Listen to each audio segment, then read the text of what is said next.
શું લાગે છે જે રીતે હરિદ્વારમાં બાપાનો પ્રસંગ યોજવાઈ રહ્યો છે રઘુનાથપુરી મહંતનો, તો ખાસ કરીને ઉત્તર ગુજરાતની નહીં પણ ગુજરાતની વાત કરું તો રામ લક્ષ્મણની જોડી જ્યારે સનાતન ધર્મને ઉજાગર કરવા હરિદ્વાર ખાતે પહોંચી છે, આ રામ લક્ષ્મણની જોડી કોણ? અમારા જે બંને ગુરુ ભાઈ એવા કુર્સીપુરીજી મહારાજ અને અમારા જે શુભમકરીજી મહારાજ, એ રામ લક્ષ્મણની જોડી અત્યારે અમને દેખાઈ રહી છે કે રાત દિવસ બંને જે કામ કરી રહ્યા છે સનાતન ધર્મ વિશે, જે અત્યારે એ અમને રામ લક્ષ્મણની જોડી એના દેખાય છે. ગમનભાઈ, ખાસ કરીને તમારી અને દેવાભાઈની મેં હાજરી અચૂક જોઈ છે ત્યાં નાના કાપરા પ્રસંગમાં, અને એ એવી હાજરી હતી કે ખરેખર તમે એમાં પ્રાણ પૂરી દીધા, એ પ્રસંગમાં જીવ રેડી દીધો. અને એ સમયે અમે તમને રાતના 12 વાગે પણ જાગતા જોયા છે અને સવારે 6 વાગે પણ જાગતા જોયા છે. સાચી વાત છે, એ તો અમારી ફરજ છે કે સનાતન ધર્મ માટે બાપુ આટલો મોટો પ્રસંગ પ્રતિષ્ઠા કરતા હોય રઘુનાથપુરી બાપુની, અને અમારે તો ખાલી સેવા કરવાની હતી, તે અમે અમારું સેવાનું ફરજ પૂરી પાડી. એટલે આ કઈ જડીબુટી કામ કરી ગઈ તમને ઉજાગરા નડ્યા? જે બાપુનું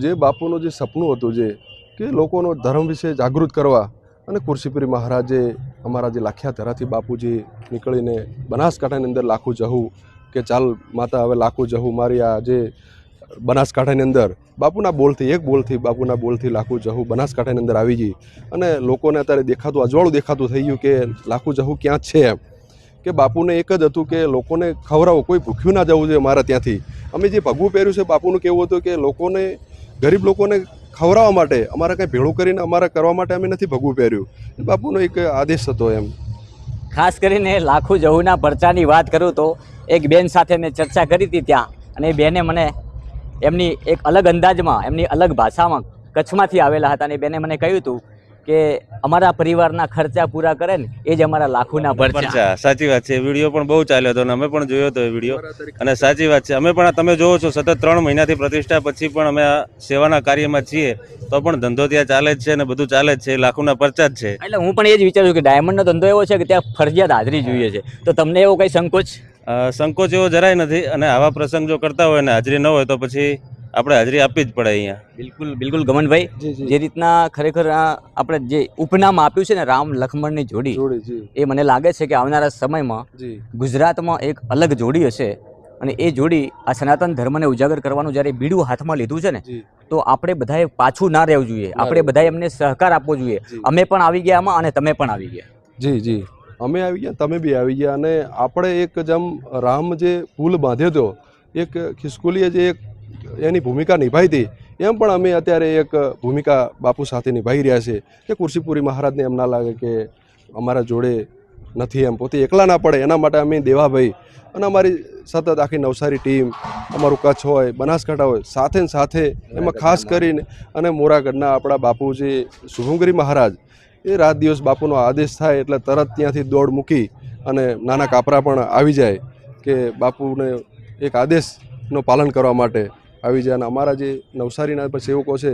દેવાભાઈ કે આપણે બાપુ નિરાશ ના થાય, અને બાપુનો આદેશ થાય એટલે આપણે 18 કામ હોય તો મૂકી ચાલતું થવું એમ. ખાસ કરીને મારે બતાવી દીધું ગમનભાઈએ જે વાત કરી રામ લક્ષ્મણની જોડી, આપણા મોરાગઢના મહંત અને નાના કાપરા મઠના મહંત, આ બંનેની જુગલ જોડી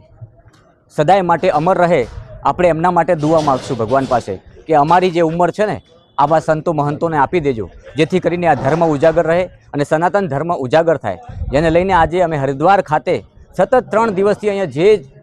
મોટી સંખ્યામાં કહી શકાય કે 1000થી વધારે લોકો અહીંયા હરિદ્વાર ખાતે આ બાપાના ભંડારામાં પહોંચ્યા છે, અને આ બધાની ઉંમર આ બંને સંતોને લાગી જાય, કારણ કે એ આપણે બોલવાનું છે, ઉંમર તો નહીં લાગવા દે, કારણ કે રઘુનાથપુરીનો ભંડારો છે અને આપણે એમના સેવકો છીએ. પરંતુ આ શબ્દો છે ને, આ શબ્દો એ સંતોની તાકાત વધારે છે, આ શબ્દો છે એ સનાતન ધર્મને ઉજાગર કરવાની તાકાત વધારે છે. તો આપણે એમનાથી કંઈક શીખ લઈને આપણે ક્યાંય પાછા ના રહીએ ને, એ આપણી સંપૂર્ણપણે એક નૈતિક જવાબદારી છે, અને આ જવાબદારી નિભાવવા માટે દેવાભાઈ ને ગમનભાઈ નહીં, અમે પણ એમની સાથે છીએ, અને સતત ખડે પગે આ ધર્મને ઉજાગર કરવા માટે, સનાતન ધર્મને ઉજાગર કરવા માટે ક્યાંય પાછા નહીં રહીએ.